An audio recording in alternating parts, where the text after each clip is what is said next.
all you need to know about factors. Let's dive in. Our story begins with a simple rope. Imagine it is the holidays, and you've bought this beautiful decorative rope to wrap gifts for your friends. The goal? Use every single inch. No waste allowed. And being a math enthusiast, you want precise whole number lengths. Let's say 2 meters per gift. So you start by cutting the rope into 2-meter sections. Luckily, it fits perfectly. The rope is all used. But then you think, maybe 2 meters isn't enough for the bigger gifts. I might need 3 meters.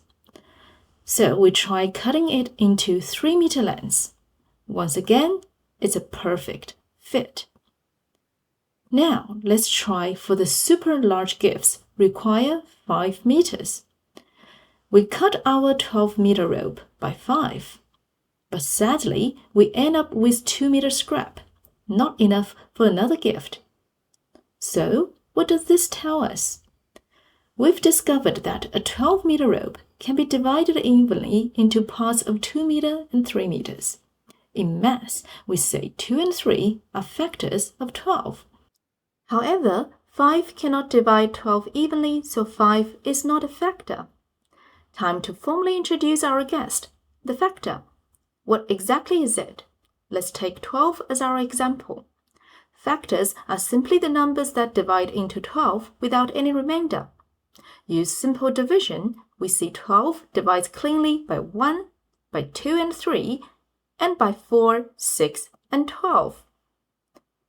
Since 1, 2, 3, 4, 6, and 12 all divide evenly, we define these numbers as factors of 12. Now we have the definition. You might be wondering, how do we find out all the factors? The simplest method is trial and error. We know the factors of 12 must be between 1 and 12, so we can check them one by one.